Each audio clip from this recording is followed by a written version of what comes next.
Hey everyone, welcome back to Borderlines and Banter. I'm Arsenio, and it's great to have you all with us. And I'm Angelo. Always a pleasure to chat with you, Arsenio. Same here.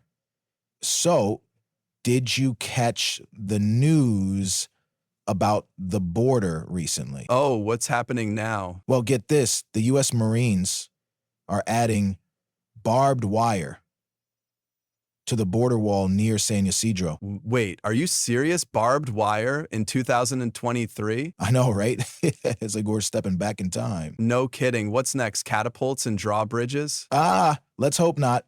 But yeah, it's part of a joint initiative with Homeland Security and the Northern Command. Under the push for increased border security, I assume? Exactly. They're aiming to reinforce existing measures with, and I quote, substantial physical barriers. Wow, that sounds intense. Tell me about it. I can't help but feel like barbed wire is a bit outdated. Totally.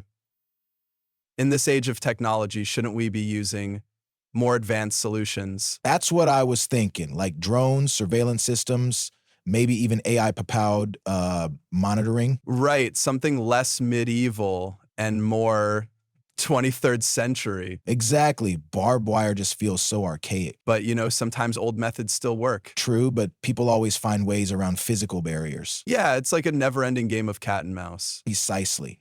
So maybe it's time to rethink our approach. Maybe combining technology with physical measures? Now there's an idea. A layered defense system. Could be more effective than just slapping some barbed wire on a wall. Agreed.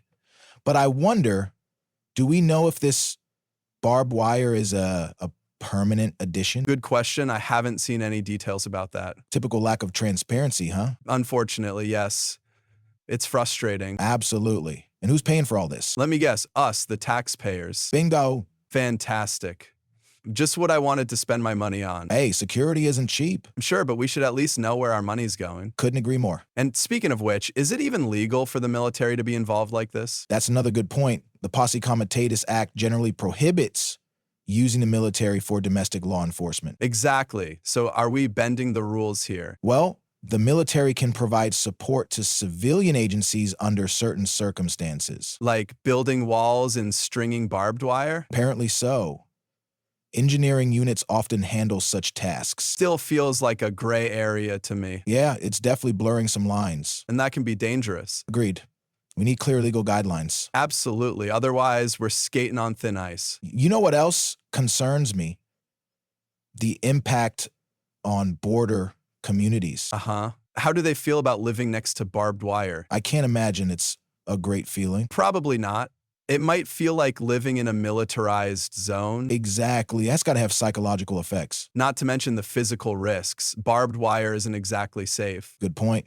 What if kids or animals get hurt? That's a real concern. Do we know if the communities were consulted? Haven't heard anything about that. Of course not. Decisions made over people's heads. Seems to be the norm. It's frustrating. Public engagement should be standard procedure. Absolutely. It builds trust and cooperation. Without it, people feel ignored and marginalized. Precisely. By the way, do you think adding barbed wire will actually deter illegal crossings? Maybe in that specific area, but people might just find another route. It's like squeezing a balloon. The pressure just shifts elsewhere. Exactly. So perhaps we need a more comprehensive solution. Like addressing the root causes of migration? Yes! Improving conditions in the countries people are leaving. Easier said than done, though. True, but investing in foreign aid and development might help. Possibly. But it requires time and commitment. And international cooperation, which isn't always easy. No kidding. But it could lead to long-term benefits. I agree. It might reduce the need for such extreme border measures. Exactly. Prevention is better than cure. Well said. Thanks. This reminds me of that saying, good fences make good neighbors. Robert Frost. Yes. But he questions whether the fence is necessary at all. So are we questioning the barriers we're building? Maybe we should. Fair point. But then again, some argue that strong borders are essential. Sure, but at what cost? That's the big question. Indeed. Do you think politics is playing a big role here? Oh, absolutely. Border security is a hot-butted issue. Sometimes I feel it's more about optics than effectiveness. You're probably right. Public perception can be a powerful motivator. Exactly. But we shouldn't let it overshadow reality. Agreed. Policies need to be based on facts not just appearances. Couldn't have said it better myself. Thanks. And so where do we go from here? Hopefully towards more balanced solutions, That would be ideal. perhaps with more transparency and public involvement. Now, that's something I can get behind. Me too. Well, I think we've covered a lot today. From barbed wire to poetry. Quite the journey. Always an interesting ride with you. Likewise, Any final thoughts? just that we should strive for solutions that are effective and humane. Couldn't agree more. And maybe a little more openness from our leaders wouldn't hurt. One can only hope. All right, time to wrap up. Sounds good. Thanks for joining us, everyone. Stay curious and keep questioning. And as always, let's work towards understanding and compassion. Until next time.